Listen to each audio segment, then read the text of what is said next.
Well, good evening, Michelle. And this is a really sad day, and I feel my heart goes out to his wife and his children. It must be absolutely devastating for them. I knew David really well as a friend. He's been a member of Parliament for a long time. I've been a member of Parliament for a long time. We shared lots of happy times together. Only recently, about a fortnight ago, I did a book launch with him of his book, recalling some of the events he'd been involved with the House of Commons. And we were joking over that interview. And it just seems absolutely tragic that a man, as all of your contributors have said, was such a good constituency member of Parliament, and he died helping people in his constituency. This is what's so terrible about it all.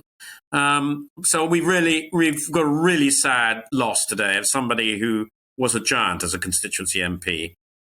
Geoffrey, are we moving to a situation where it's going to be increasingly difficult for MPs, constituency MPs, to hold surgeries face-to-face, where they act almost as de facto social workers, and anybody who wants to come in to see them, to press any problem upon them, can do that in really a very intimate and open way? Well, good evening, Mark. I was asked that very question on an earlier interview. I think if we get into a situation where colleagues and members of Parliament like myself can't freely interact with our constituents, whether it's walking up the high street or in a surgery or anywhere else, without some sort of bodyguard or something like that, I think democracy is going to be irrevocably changed. We've got to find a way where MPs can be confident of their safety, but at the same time, all constituents feel they have free access to their member of Parliament, because that's one of the real strengths of our democracy. When one of my constituents has a problem, when they're in trouble, one way or another, they can approach me. And that's a really, really important part of what I do.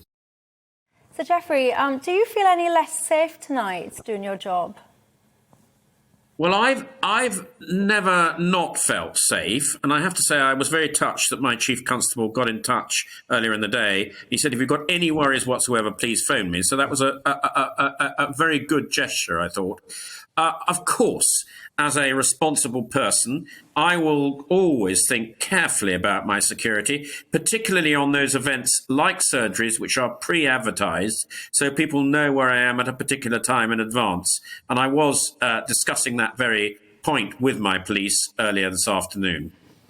Yeah, and I mean, I have to confess, I didn't know Sir David at all, but in looking him up and reading so many tributes to him today, he seemed to be a man with a great sense of humour. There was a great image that he published himself in 2015 when he became knighted of himself dressed as a knight. Is that your experience of him as a man with a great sense of humour?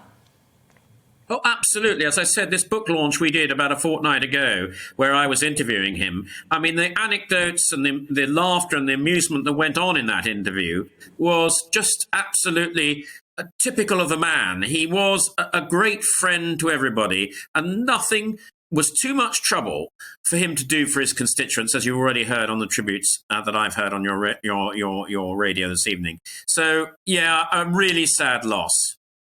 Yeah, I'm just showing my viewers the picture there. It's a tremendous picture, and that was to celebrate his knighthood back in 2015.